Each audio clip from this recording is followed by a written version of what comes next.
ओम नमो शिवाय। मित्रों, आज की इस वीडियो में आप सभी का स्वागत है। अधिकतर जनमानस यही मानते हैं कि महाशिवरात्रि भगवान शिव और माता पार्वती के विवाह के उपलक्ष्य में मनाई जाती है। लेकिन कुछ विद्वानों का मानना है कि शिवरात्रि के दिन ही भगवान शिव ने कालकूट नाम का विष पिया था, जो सागर मंथन के समय समुद्र से निकला था। परंतु शिव पुराण में एक शिकारी से जुड़ी कथा का वर्णन किया गया है। आज की हम इस वीडियो में शिव पुराण में वर्णित शिवरात्रि की कथा बताने जा रहे हैं। ओम नमो शिवाय। दोस्तों, एक बार फिर सभी को दर्शकों शिव पुराण के कोटे रुद्र संहिता में वर्णित कथा के अनुसार पौराणिक काल में किसी वन में एक भील रहता था, जिसका नाम गुरु ध्रुव था। उसका परिवार बड़ा था। वो बलवान और क्रूर स्वभाव का होने के साथ ही क्रूरतापूर्ण कर्म भी किया करता था। वे प्रतिदिन वन जाकर हिरण और अन्य जानवरों को मारता और वहीं रहकर नाना प्रकार की चोरियां करता था। उसने बचपन से ही कभी भी कोई शुभ काम नहीं किया था। इस प्रकार वन में रहते हुए उस दुरात्मा भील का बहुत समय बीत गया। तदंतर एक दिन बड़ी सुंदर एवं शुभ कारक शिवरात्रि आई, किंतु वो दुरात्मा घने जंगल में निवास करने वाला था, इसलिए उस व्रत के बारे में वो नहीं जानता था। उसी दिन उस भील के माता पिता और पत्नी भूख से व्याकुल होकर उससे खाने की मांग करने लगी। उनके बार बार याचना करने पर वो भील तुरंत धनुष लेकर वन की ओर चल दिया और हिरणों के शिकार के लिए सारे वन में घूमने लगा। देवयोग से उसे उस दिन कुछ भी नहीं मिला और सूर्यास्त हो गया। इससे पहले उसको बहुत ही दुख हुआ और वो सोचने लगा कि अब मैं क्या करूं, कहाँ जाऊं। आज तो कुछ नहीं मिला, घर में जो बच्चे हैं उनका तथा माता पिता का क्या होगा, जो मेरी पत्नी है उसकी भी क्या दशा होगी, अतः मुझे कुछ लेकर ही घर जाना चाहिए।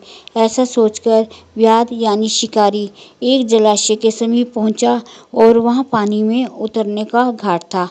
वहां जाकर खड़ा हो गया और मन ही मन ये विचार करने लगा कि ये कोई ना कोई यहाँ जीव पानी के लिए अवश्य ही आएगा। उसी को मारकर उसे साथ लेकर प्रसन्नतापूर्वक घर को ले जाऊंगा। ऐसा निश्चय करके वो एक बेल के पेड़ पर चढ़ गया और वहीं जल साथ लेकर बैठ गया। उसके मन में केवल यही चिंता था कि कब कोई जीव आएगा और कब मैं उसे मारूंगा। इसी प्रतीक्षा में भूख प्यास से पीड़ित वो वहां बैठा रहा। इस तरह काफी रात हो गई और जब रात का पहला प्रहर आरंभ हुआ तो एक हिरनी वहां आई, जिसे देखकर उसको बड़ा हर्ष हुआ और उसने तुरंत ही उसे मारने के लिए अपने धनुष पर एक बाण का संधान किया। ऐसा करते हुए उसके हाथ के धक्के से थोड़ा सा जल और बेलपत्र नीचे गिर गया। उस पेड़ के नीचे शिवलिंग था, जिसके बारे में वो शिकारी नहीं जानता था। इस तरह उस जल और बेलपत्र से शिव की प्रथम तरह की पूजा संपन्न हो गई। उस पूजा की महत्ता से उस व्याघ्र को बहुत सा पाप तत्काल नष्ट हो गया। उधर वो होने वाली खड़खड़ाहट की आवाज को सुनकर हिरनी ने भय से ऊपर की ओर देखा और व्याकुल हो गई और बोली, तुम क्या करना चाहते हो? मेरे सामने सच सच बताओ। हिरनी की बातें सुनकर शिकारी ने कहा, आज मेरे परिवार के लोग भूखे हैं, अतः तुमको मारकर मैं उनकी भूख मिटाऊंगा और उन्हें तृप्त करूंगा। शिकारी का वो दारुण वचन सुनकर तथा दुष्ट भील को बाण तने देख हिरनी सोचने लगी कि अब मैं क्या करूं, कहाँ जाऊं, अच्छा कोई उपाय सोचती हूँ। ऐसा विचार कर हिरनी बोली, हे शिकारी, मेरे मांस को मार कर तुमको सुख होगा। इस अनर्थकारी शरीर के लिए इससे अधिक महान पुण्य का कार्य और क्या हो सकता है। इस लोक में जो पुण्य होता है उसका 100 वर्षों में भी वर्णन नहीं किया जा सकता।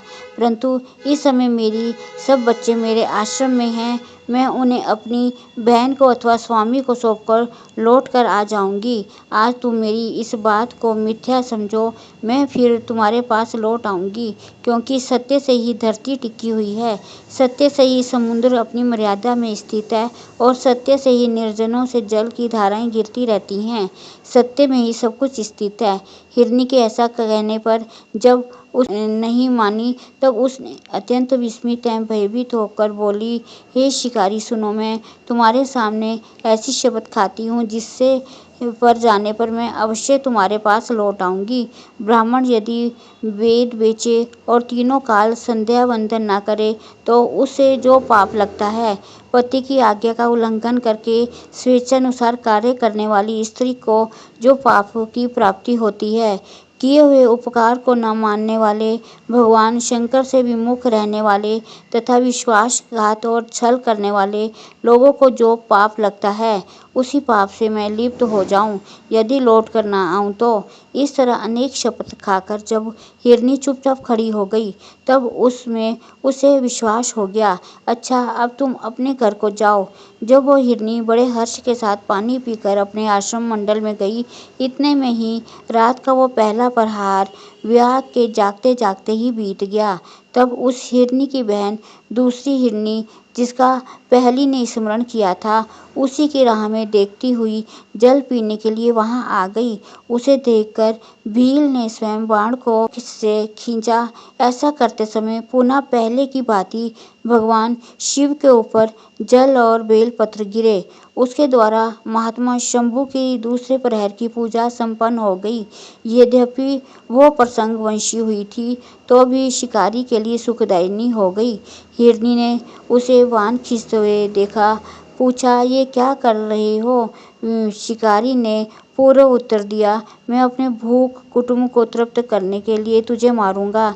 ये सुनकर वो हिरनी बोली, मेरा देह धारण सफल हो गया, क्योंकि इस अनित्य शरीर के द्वारा उपकार होगा, परंतु मेरे छोटे छोटे बच्चे घर में हैं, अतः मैं एक बार जाकर उन्हें अपने स्वामी को सौंप दूं, फिर तुम्हारे पास लौट आऊंगी। हिरनी की बात सुनकर शिकारी बोला, मुझे तुम्हारी बात पर विश्वास नहीं है, मैं तुम्हें मारूंगा, इसमें संशय नहीं है। विवाह की बातें सुनकर हिरनी भगवान विष्णु की शपथ खाती हुई बोली, जो कुछ मैं कहती हूँ उसे सुनो। यदि मैं लौट कर न आई तो अपना सारा पुण्य हार जाऊं, क्योंकि जो वचन देकर उसे पलट जाता है, वो अपने पुण्य को हार जाता है। जो पुरुष अपनी विवाहिता स्त्री को त्याग कर दूसरी के पास जाता है, वैदिक धर्म का उल्लंघन करके कपोल कल्पित धर्म पर चलता है, भगवान विष्णु का भक्त होकर शिव की निंदा करता है, माता पिता की निधन तिथि को श्राद्ध आदि न करके उसे सूना बिता देता है तथा मन में संताप का अनुभव करके अपने दिए हुए वचन को पूरा करता है, ऐसे लोगों को जो पाप लगता है, मुझे भी वही पाप लगे, मैं अगर लौट कर ना आऊं तो। हिरनी के ऐसा कहने पर वो जो भील था, उसने कहा, जाओ। उसके बाद हिरन जल पीकर हर्षपूर्वक अपने आश्रम को चली गई। इतने में ही रात का दूसरा प्रहर भी विवाह के जागते जागते बीत गया। इसी समय तीसरा प्रहर आरंभ हो जाने पर हिरनी के लौटने में बहुत विलंब हुआ। उसकी खोज करने लगा। इतने में उसने जल के मार्ग में एक हिरन को देखा। वो बड़ा हष्ट-पुष्ट था। उसे देखकर जो भील था, उसे बहुत हर्ष हुआ और वो धनुष पर बाण रख कर उसे मार डालने को तैयार हुआ। ऐसा करते समय उसके वर्ष कुछ जल और पत्र शिवलिंग पर गिरे।